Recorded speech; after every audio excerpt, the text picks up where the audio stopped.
Hey bitches, it's me Levi, and I just quickly wanted to jump on because I got some cool decks, one of which I'm definitely going to be doing a longer review of, but this is sort of an unboxing a little bit. The first deck that I'll be doing a longer review of is the Lemurian Starchild Oracle, which is an 88 card deck, and it's the pocket version of an originally larger deck. However, you guys, this one is the one for me. It came with this really cute bag as well. I love bags like this, and then the cards are just stunning. This is very new agey. Which, most of y'all will probably know that I'm kind of into that. This is still all in order. And I got this in this afternoon, and Willem, my hubby, was like, oh geez, is that going to be another deck? And I had sort of forgotten that, I hadn't forgotten, but it wasn't in the forefront of my mind that the creator had sent me this. I'm going to keep them in order for the review. So this, I was like, oh, but this is actually, Willem, this is not something I bought. This is something that I'm getting. I really like it. I love how vibrant it is. And even Willem was like, ooh, I like this. He loves the super colorful stuff. This is by Leanne and Michiel. And Michiel is a Dutch guy, which I think is extra cool. But, more on this later. I will do a more in-depth review of this.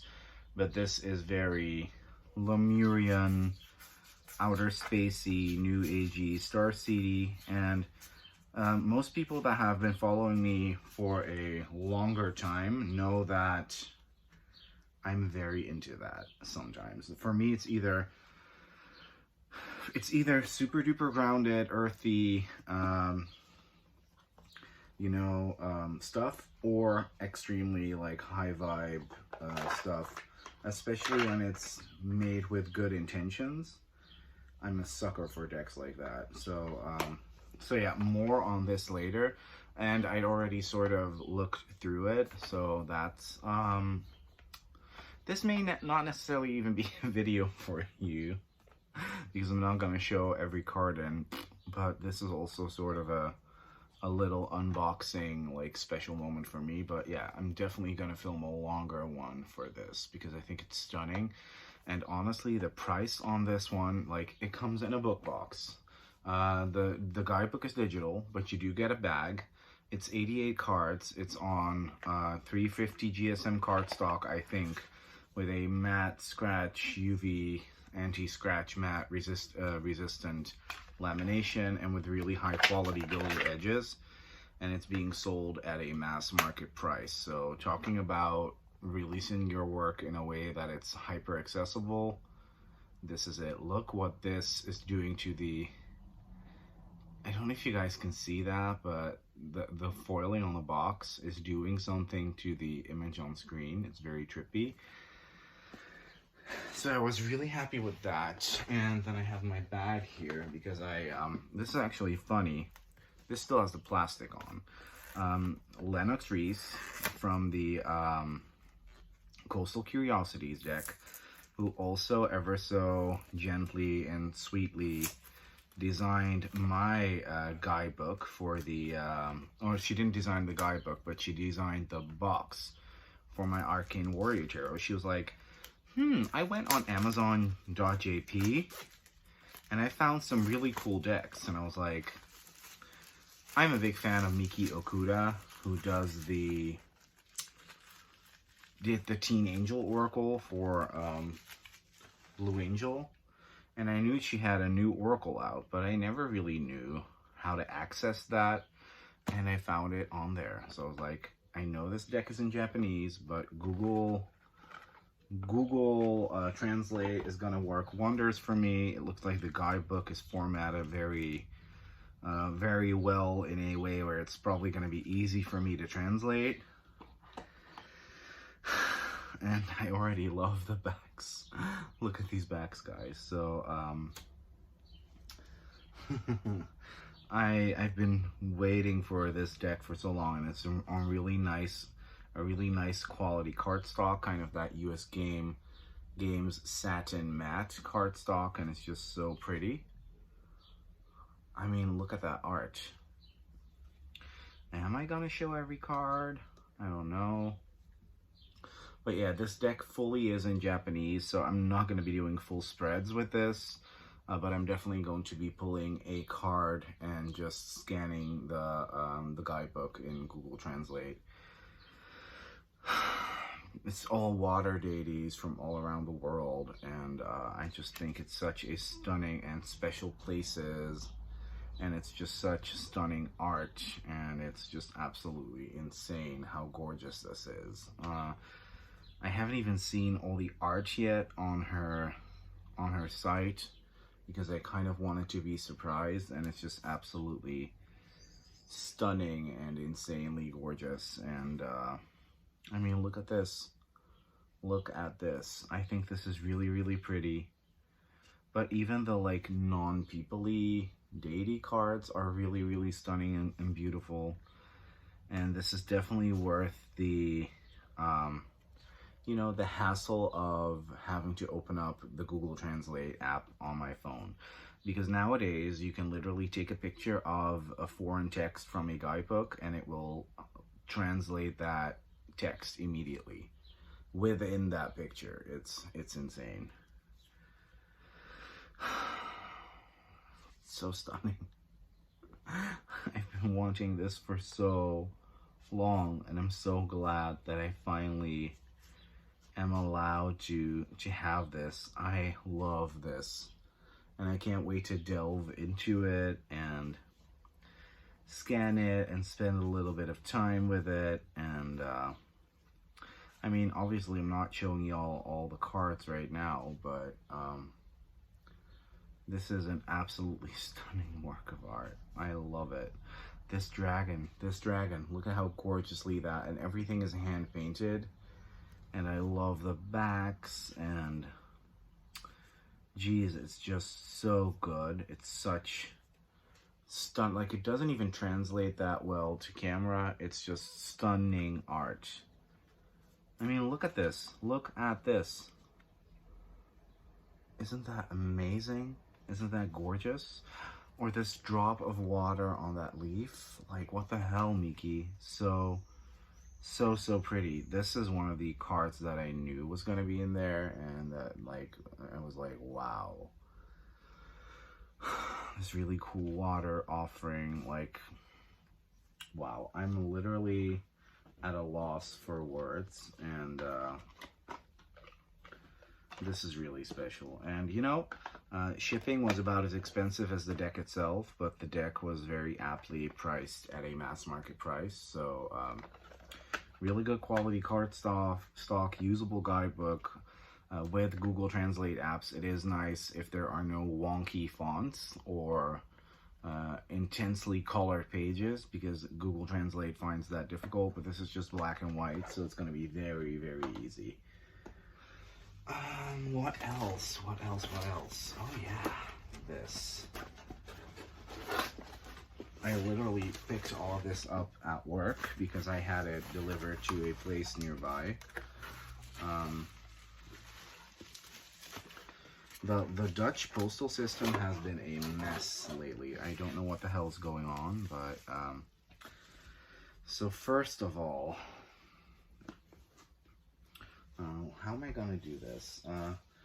I got this. I think this is a dolphin or a little angel card that I got, alone being all one. It's a cute, interesting little message. They do that more often at Tarot.nl. They sort of send you cute shit. So this deck I had and sold, and I was kind of like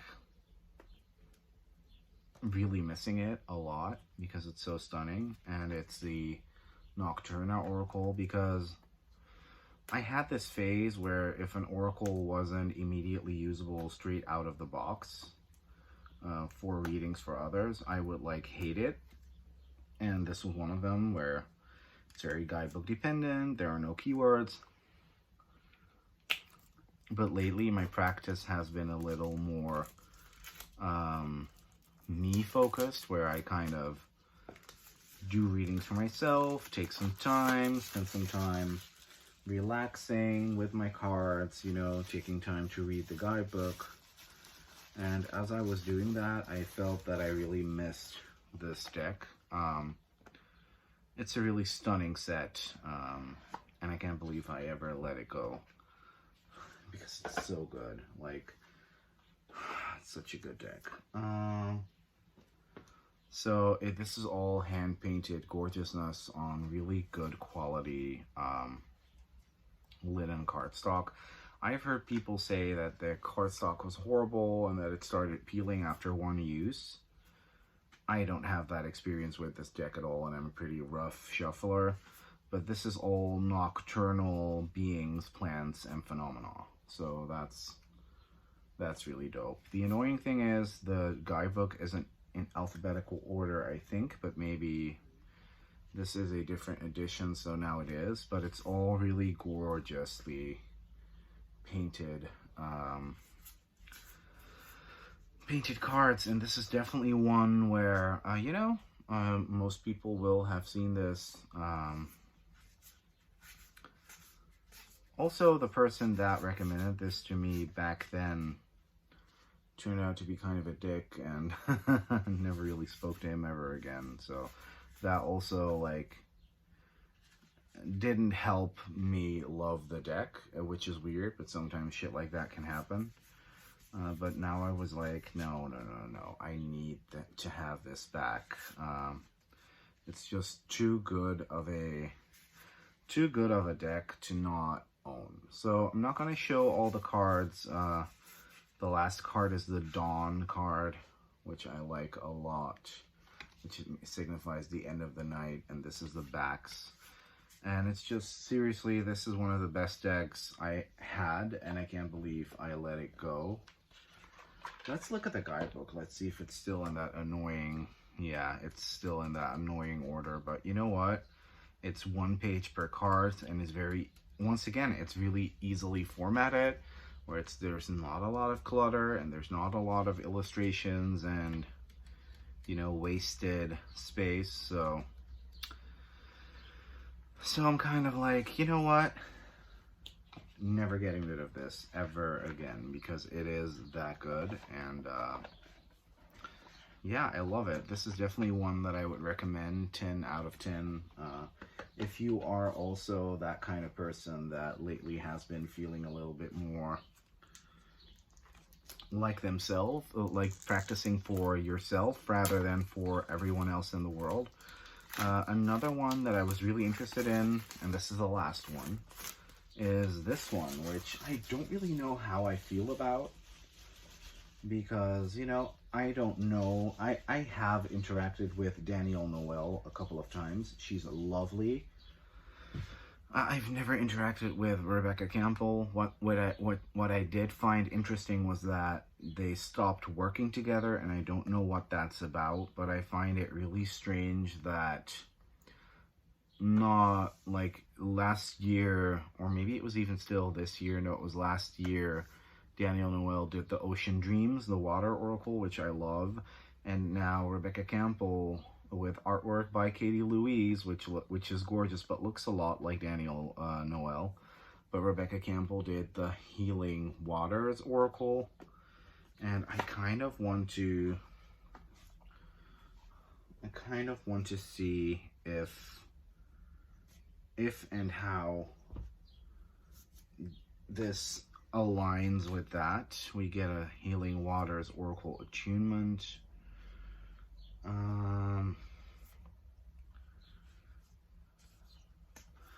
Although I do feel like this is a little bit more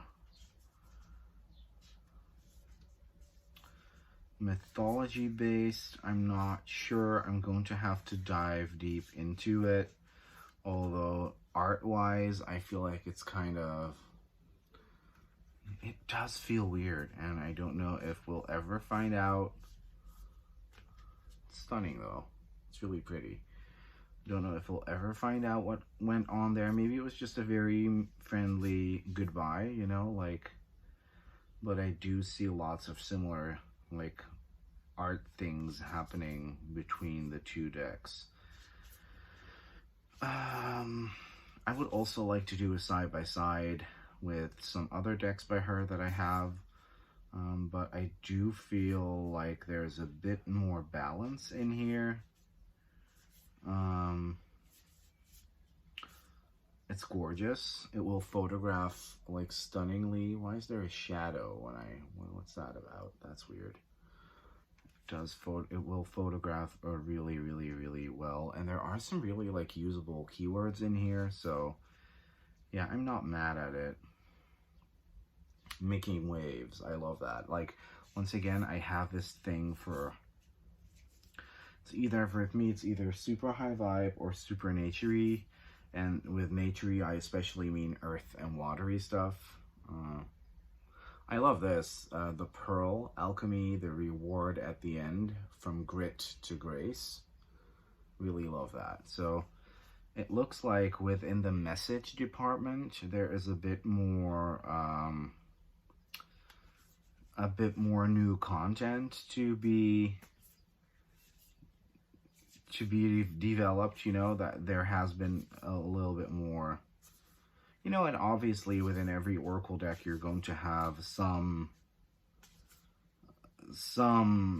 you know, similarities sometimes, because you want the work to be usable on its own, so not necessarily just as an expansion to earlier oracles. So sometimes you will have similar vibes, similar keywords, I think, but this does feel a bit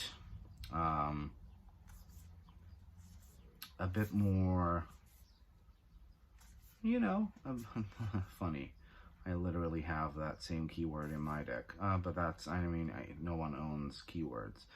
This does feel a bit more expansive and a bit more different for her. So, like I said, this is not going to be some sort of deep dive. Am I going to hold on to this cute little band? Maybe, if I can still, I can't get it to fit, so no, that's going to be a pain in the ass. But this looks interesting. I like it, and obviously there's an attunement. I wonder who ever really does those, but, you know, I just really wanted to take my time to unbox these sort of on camera. So I'm really, really, really curious about working with this, comparing it to the Rose and the Starseed Oracle that I have. I do not own Work Your Light. Maybe one day I will, or maybe someone could send it my way. Wink, wink.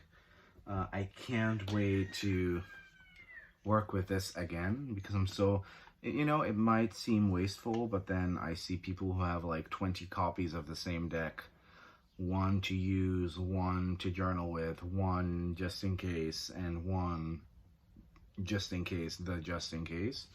So, you know, and I had 0 of these, and now I have it again, so I'm really happy about that. I am completely in love with this, the Eternal Oracle cards by Miki Okuda. Miki Okuda, she's amazing, really, really cool, and this is just something really, really special. And did I already tell you that every card has a QR code on the back that will take you to that card's meaning? It's insane. Like, it's a really interesting idea. And, you know, like, with deck production, box production and guidebook production is what makes the deck expensive, not the cards themselves. And, you know, like, if this is a way to make, you know, the deck a little bit more accessible, I find that most, like, well, from what I've seen, 90% of the keywords on the card make this deck very easily readable. And then there are maybe some more out there concepts where you would be like, might have to check that out. But this is really, really, really special. Thank you for watching this sort of dumb but fun unboxing, and bye-bye.